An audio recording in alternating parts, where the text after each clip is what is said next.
സ്വകാര്യ മേഖല എന്ന് പറയുമ്പോൾ താങ്കൾക്കറിയാമല്ലോ, താങ്കളും സ്വകാര്യ ആശുപത്രികളിലൊക്കെ ചികിത്സയിലേക്ക് പോയിട്ടുണ്ടാകും. ഞാനും പോയിട്ടുണ്ട്. ഞാൻ സർക്കാർ ആശുപത്രികളിലും സ്വകാര്യ ആശുപത്രികളിലും നമ്മുടെ സൗകര്യം അനുസരിച്ച് പോകുന്ന ഒരാളാണ്. അപ്പോൾ ഇക്കാര്യത്തിൽ സ്വകാര്യ ആശുപത്രികളിലല്ലേ മന്ത്രിമാരൊക്കെ പോയി ചികിത്സിക്കുന്നത്? എന്നിട്ട് നിങ്ങൾ സർക്കാർ ആശുപത്രികളെ ഇകഴ്ത്തി സർക്കാർ ആശുപത്രികളിലേക്ക് പോകണമെന്ന് പറയുമ്പോൾ അതിൽ മുഖ്യമന്ത്രിയുടെ ചികിത്സയടക്കം ചൂണ്ടിക്കാട്ടിക്കൊണ്ടുള്ളൊരു വിമർശനത്തിലേക്കാണ് പ്രതിപക്ഷം പോയിരിക്കുന്നത്.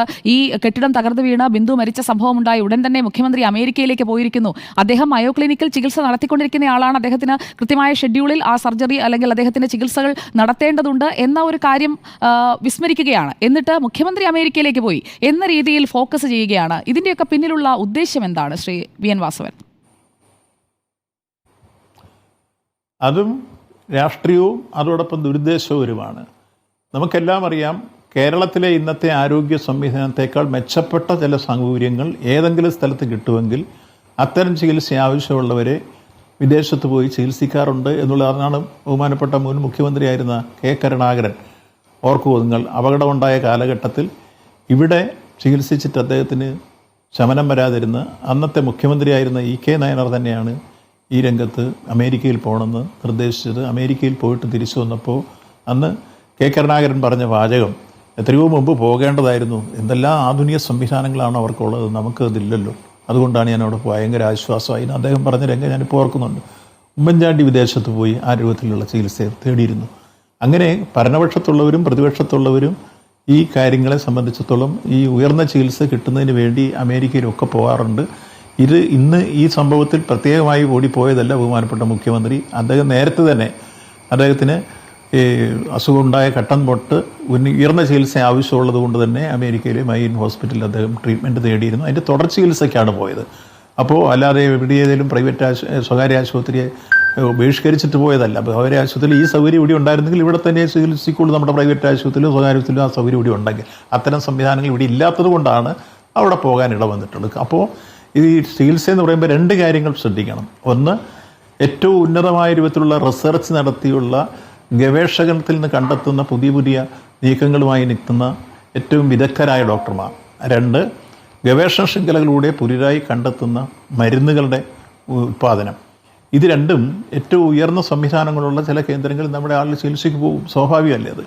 നമുക്കത് ഇങ്ങോട്ട് കിട്ടി വരിക കുറെ കഴിഞ്ഞിട്ടായിരിക്കും. ശ്രീ വി എൻ വാസവൻ, മുഖ്യമന്ത്രിയുടെ തീർച്ചയായും മയോ ക്ലിനിക്കിലെ സൗകര്യങ്ങൾ, അവിടുത്തെ വിദഗ്ധ ചികിത്സ, അതിലൊന്നും ആർക്കും സംശയമില്ല. മാത്രമല്ല മുഖ്യമന്ത്രിക്ക് അദ്ദേഹത്തിന്റെ ഈ പ്രായത്തിൽ അദ്ദേഹത്തിന് ഏറ്റവും മികച്ച ചികിത്സ തന്നെ നൽകണം എന്ന് വ്യക്തിപരമായ അഭിപ്രായമുള്ള ആളാണ് ഞാൻ. പക്ഷേ ഇവിടെ മറ്റൊരു വിഷയം എന്ന് പറയുന്നത്, മറ്റു മന്ത്രിമാരും ഈ വിഷയത്തിലേക്ക്, താങ്കളുടെ പേരെന്തായാലും ഇതുവരെ വന്നിട്ടില്ല, ഇതുവരെ വന്നിട്ടുള്ള പേരുകൾ ഇങ്ങനെയാണ്, അത് വാർത്തകളിൽ കണ്ടതാണ്. ഉന്നത വിദ്യാഭ്യാസ മന്ത്രി ആർ ബിന്ദു മകന്റെ ചികിത്സയ്ക്ക് എറണാകുളം ലിസി ആശുപത്രിയിൽ പോയി. ഞാൻ ആരോപണങ്ങളായി വന്ന കാര്യങ്ങളാണ് ഈ പറയുന്നത് കേട്ടോ. അതിന്റെ ചെലവ് സർക്കാർ വക. മുൻ ഗതാഗത മന്ത്രി ആന്റണി രാജു ത്വക്ക് ചികിത്സയ്ക്ക് പോയത് തിരുവനന്തപുരത്തെ ഡോക്ടർ യോഗിരാജ് സെന്റർ ഫോർ ഡെർമറ്റോളജിയിൽ. അദ്ദേഹത്തിന്റെ അമ്മ ചികിത്സ തേടിയ ആനന്ദപുരി ആശുപത്രിയെക്കുറിച്ച് പറയുന്നു. മകൾ ചികിത്സ തേടിയ ജിജി ആശുപത്രിയെക്കുറിച്ച് പറയുന്നു. അതുപോലെ തന്നെ തദ്ദേശ മന്ത്രി എം പി രാജേഷിനെ കുറിച്ചും പറയുന്നത് എറണാകുളത്തെ ലിസി ആശുപത്രിയിൽ ചികിത്സ തേടിയെന്നാണ്. അദ്ദേഹത്തിന്റെ ഭാര്യയും ഇതേ ആശുപത്രിയിലാണ് ചികിത്സ തേടിയതെന്ന് പറയുന്നു. ഈ ഇനത്തിലൊക്കെ ഖജനാവിൽ നിന്ന് ലക്ഷങ്ങൾ പോകുന്നു. സ്വകാര്യ ആശുപത്രിയിലേക്കാണ് ഇവരൊക്കെ ചികിത്സയ്ക്ക് പോകുന്നത്. അപ്പോൾ പറയുന്നതൊന്ന് പ്രവൃത്തിയൊന്ന് എന്ന ഒരു ആക്ഷേപം സർക്കാരിനെതിരെ ഈ കാര്യങ്ങളൊക്കെ വെച്ചുകൊണ്ട് ഇപ്പോൾ വരുന്നുണ്ട്. അതിനെ എങ്ങനെയാണ് പ്രതിരോധിക്കുക? അതിന് കൃത്യമായി ഒരു കാര്യം പറയാനുള്ളത്, ഇപ്പോൾ ഒരു രോഗം ഉണ്ടായി, ഒരാൾക്ക് ചെസ്റ്റ് പെയിൻ ഉണ്ടായി, വളരെ പെട്ടെന്ന് ഏറ്റവും അടുത്ത് ആൻജിയോഗ്രാം ചെയ്യാൻ സൗകര്യമുള്ള ആശുപത്രിയിലേക്കായിരിക്കും കൊണ്ടുപോകുക. അത് അവിടെ ചെന്ന് കഴിഞ്ഞാൽ ആൻജിയോഗ്രാം ചെയ്ത് കഴിഞ്ഞാൽ ഒന്നുകിൽ അതിന് പ്രൈമറി ആൻജിയോപ്ലാസ്റ്റി, അല്ലെങ്കിൽ ബൈപ്പാസ് സർജറി, അല്ലെങ്കിൽ വാൽവ് റീപ്ലേസ്, അല്ലെങ്കിൽ ഓപ്പൺ ഹാർട്ട് സർജറി, ഇതിലേതെങ്കിലും വീണ്ടും വരുന്ന രൂപത്തിൽ ആൻജിയോഗ്രാമിൽ തെളിഞ്ഞു കഴിഞ്ഞാൽ അത് അപ്പോൾ അവിടെ തന്നെ ചെയ്യും.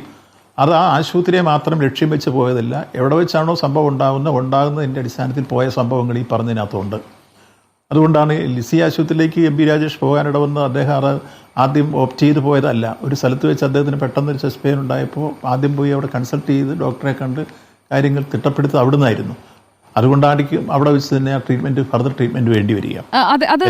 അറിയാം. കാരണം മന്ത്രി എം പി രാജേഷിനെയൊക്കെ ഈ ചില മന്ത്രിമാരെ പ്രത്യേകിച്ച് ടാർഗറ്റ് ചെയ്ത് അറ്റാക്ക് ചെയ്യുന്നുണ്ട്. താങ്കൾ എന്തായാലും ആ ഗണത്തിൽ ഇപ്പോൾ ഈ കഴിഞ്ഞ ദിവസത്തെ പരാമർശത്തിന്റെ പേരിൽ മാത്രമേ വന്നിട്ടുള്ളൂ എന്ന് എനിക്ക് തോന്നുന്നു. പക്ഷേ മറ്റു മന്ത്രിമാരുടെ ഒക്കെ പേരുകളിൽ വരുന്നുണ്ട്. അതേസമയം ഈ അടിയന്തര സാഹചര്യത്തിൽ നെഞ്ചുവേദനയുണ്ടായി അങ്ങനെ പെട്ടെന്ന് പോകുന്നത് മാത്രമല്ല, അസുഖം വന്നാൽ മന്ത്രി വി ശിവൻകുട്ടിയും ഭാര്യയും എത്തുന്നത് കിംസ് ആശുപത്രിയിലേക്കാണ്. അവിടെ ഇന്റേണൽ മെഡിസിനിലും ഗ്യാസ്ട്രോ എൻട്രോളജിയിലും ഒക്കെ ചികിത്സ തേടുന്നു, എൻഡോക്രൈനോളജിയിൽ ചികിത്സ തേടുന്നു. മുൻ PSC അംഗമാണ് മന്ത്രി വി ശിവൻകുട്ടിയുടെ ഭാര്യ എന്നത് നമുക്ക് അറിയാമല്ലോ. അപ്പോൾ പ്രമേഹ ചികിത്സയ്ക്ക് സ്വകാര്യ ആശുപത്രിയിലേക്ക് പോകുന്നു. അപ്പോൾ സർക്കാർ ആശുപത്രിയിൽ ഈ സംവിധാനമൊന്നും ഇല്ലേ എന്ന് ജനങ്ങൾ ചോദിക്കില്ലേ? ഈ വിവരങ്ങളൊക്കെ പ്രതിപക്ഷം ഇപ്പോൾ പൊതു ഡൊമൈനിലേക്ക് ഇടുകയാണ്. ഒപ്പം ചില മാധ്യമങ്ങളും ഇതൊക്കെ ആവർത്തിച്ച് റിപ്പോർട്ട് ചെയ്യുന്നുണ്ട്.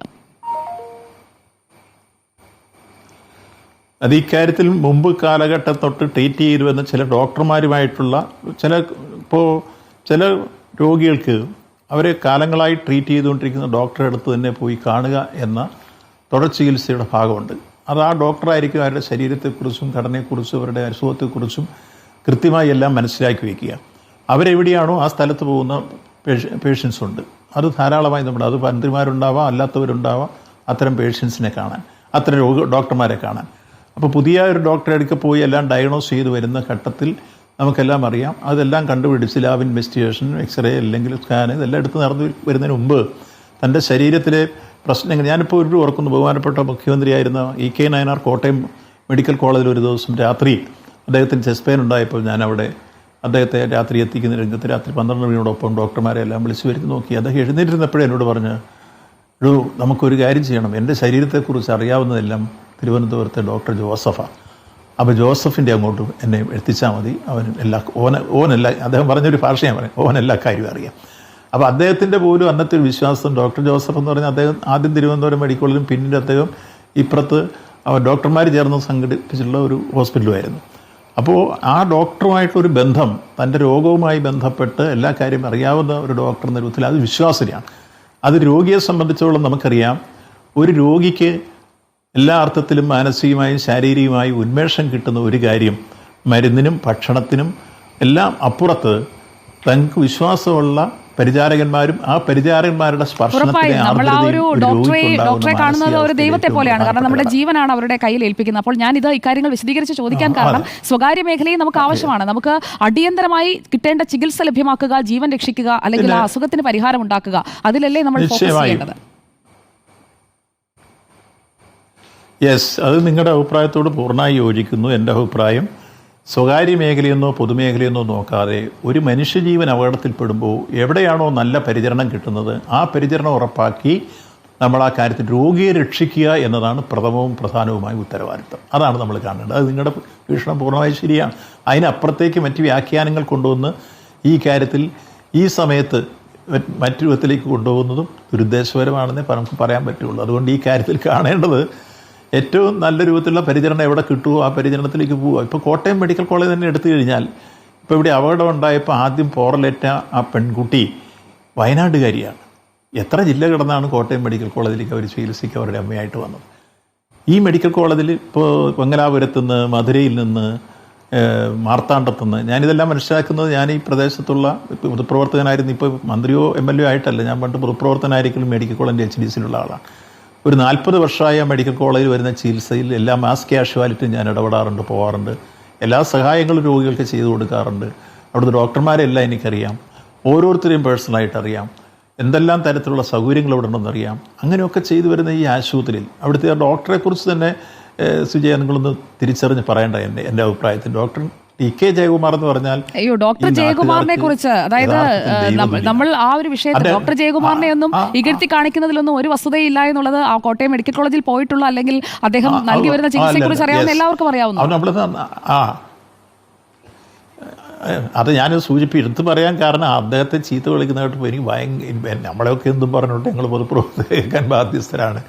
പക്ഷേ അദ്ദേഹം ചെയ്യുന്നത് ചില ഘട്ടങ്ങളിൽ ഞാൻ അദ്ദേഹത്തിൻ്റെ മുമ്പിൽ കുമ്പിട്ട് പോയിട്ടുണ്ട്. ഞാൻ കോവിഡ് കാലഘട്ടത്തിൽ ലോക്ക്ഡൗൺ പ്രഖ്യാപിച്ചു. അദ്ദേഹം എന്നോട് വിളിച്ച് പറഞ്ഞു, ഭക്ഷണം രോഗികൾക്ക് കിട്ടാതെ എല്ലാവരും വിഷമിക്കുന്നല്ലോ, എന്താ നമുക്കൊരു മാർഗ്ഗമെന്ന് ചോദിച്ചു. അപ്പോൾ കടകളെല്ലാം അടഞ്ഞു, 1000-ൽ പരം പേഷ്യൻസ് IP ഉണ്ട്, കിടക്കുകയല്ലേ. അപ്പോൾ ഞാൻ പറഞ്ഞു, ഡോക്ടർ പേടിക്കേണ്ട, നാളെ രാവിലെ തന്നെ ഞാൻ ഭക്ഷണത്തിന് ക്രമീകരണം ഉണ്ടാക്കണം. എനിക്കൊരു ചുമതലയുള്ള ഒരു അഭയം ചാരിറ്റബിൾ സൊസൈറ്റി ഉണ്ട്. ഞങ്ങൾ അതുമായി ബന്ധപ്പെട്ട് ഞാനും വേണും കൂടെ കൂടിയിട്ട് ആലോചിച്ച് പിറ്റേ ദിവസം തൊട്ട് എല്ലാ ദിവസവും 3000-3500 പേർക്ക് ഭക്ഷണം, ഉച്ചഭക്ഷണവും, കോവിഡ് രോഗികൾക്ക് 3 നേരവും ഭക്ഷണം, ഒരു 15 ലക്ഷത്തിൽ പരം പേർക്കെങ്കിലും ഞങ്ങൾ ആ കാലഘട്ടത്തിൽ ഭക്ഷണം ഉണ്ടാക്കി കൊടുത്തിട്ടുണ്ട്. അദ്ദേഹത്തിൻ്റെ ഒരു ഇടപെടലാണ്. ആ കൂടെ ചെല്ലുമ്പോൾ കാണുന്നത് ആ കോവിഡ് രോഗികളോടൊപ്പം യഥാർത്ഥത്തിൽ എല്ലായ്പ്പോഴും അവിടെ നിൽക്കുകയും അതിൻ്റെ മാനേജ്മെൻറ്റ് കൃത്യമായി കൊണ്ടുപോവുകയും അതിനിടയ്ക്ക് പോയി ഹാർട്ട് സർജറി അദ്ദേഹം നടത്തിക്കൊണ്ടിരുന്നു. ഒരു പക്ഷേ കേരളത്തിലെ എല്ലാ തിയേറ്ററുകളും അടച്ചപ്പോഴും ഓപ്പൺ ഹാർട്ട് സർജറി നിർത്തിവെച്ചപ്പോഴും ഡെയിലി 2-3 സർജറി നടത്തിക്കൊണ്ടിരുന്ന ഡോക്ടർ ജയകുമാറാണ്.